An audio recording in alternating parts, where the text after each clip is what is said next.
sa Ate Mel! namin.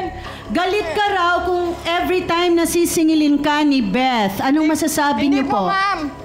Bago po ako nanghiram sa kanya yung 500, nung mamatay po yung asawa ko, sabi ko sa kanya, pahiramin mo ako kasi lalakarin ko yung burial. Alam naman niya na may pinagdadaanan pa ako eh. Hiyain niya ako doon sa amin. Gano'n na lang. Kasi sa 500 lang. Bayaran mo, di ba? Kailangan ko 500 lang yun. Oo, 500 nga yun. Nangako ako sa'yo, babayaran kita. Yung pero anong ginawa mo? Pwede mo pa ipaikot yun. Kaya sabi ko sa'yo, kahit magpabarangay ka, hindi kita babayaran. Talaga? Oo. Kasi magdimandahan tayo dahil sa 500. Kasi nga matigas ang mukha mo. Matigas ang mukha ko. Ikaw rin ang utang ka sa akin, pero hindi kita hiniya. Ikaw may utang? Oo. Ako may utang sa'yo? Oo, may utang ka rin sa akin. Okay. Itsura mo, no? Uutangan ko. Kaya pala. Excuse me, no? Kaya pala. Oh, okay. 500 lang Ganun yun. yan. Oo. Diba? 500 lang yun. Hiniya mo ako. Utang sa'yo. Bakit nga ba di ka nakakapagbayad? Kasi ma'am, wala. Kasi 4 na buwan na to, di ba? 4 months na. Oo nga po, ma'am. Ang sabi ko po sa kanya, pag nakuha ko po yung burial ng asawa ko, babayaran ko siya. Dahil kailangan ng araw po niya. Ay ako naman, nangako ako sa kanya, sige, puntahan mo ako ng June. Babayaran kita kasi may kinausap April, ako. May, June, Wala kang pangatlo. sinabing June. Kasi po, may babayaran ako. May kukuha na po ako yung kumari ko, pahihiramin daw niya ako. Wag lang daw po ako hiyain. Ang ginawa niya, nakabalita siya, na nakuha ko na raw, wala naman po katotohanan. Saan mo nabalitaan to, Ate Beth? Kapitbahay niya rin. Hindi po. Nakuha na daw. Hindi po, ma'am. Wala po talaga.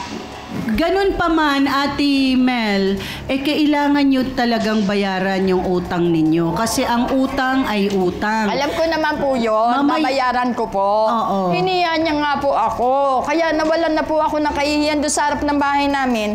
Marunong po ako magbayad ng utang. Nasa ospital pa nga lang po yung asawa ko. Marami na ako na utangan. Kasi nga yung mga pambili ng gamot, pampers, tubig ng asawa ko. Ang ginawa niya, sinugod niya ako. Hindi niya man lang sinabi sa akin na, hindi ako ganun kasamang nakakuha ka na pala ng burial. Hindi niya po ako ginanon. Nagsisigaw na po siya. Bago tayo magpatuloy para makapagpahinga rin si Ate Mel at si Ate Beth at mapag-usapan natin pa ito mamaya. Ngayon naman, kailangan po lang po namin pa-exit si Ate Mel. Pakiatid lang si Ate Mel. Doon na muna si Ate Mel kasi medyo mataas po ang presyon ni Ate Mel kaya pagpapahingahin lang natin. Siya ay isa pang Mars na sinisiraan din ang paninda ni Beth. Totoo ba ito? Ning, pasok!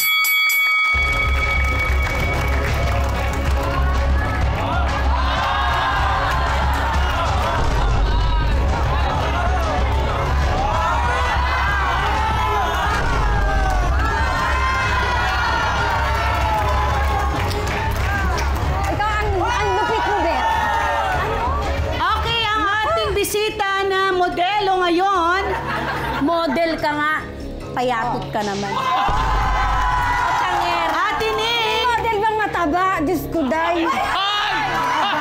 Diretsahang tanong. Sinisiraan mo ba ang paninda ni Beth pagkatapos mong ubusin? Bago mo sagutin yan, magbabalik ang Face to Face!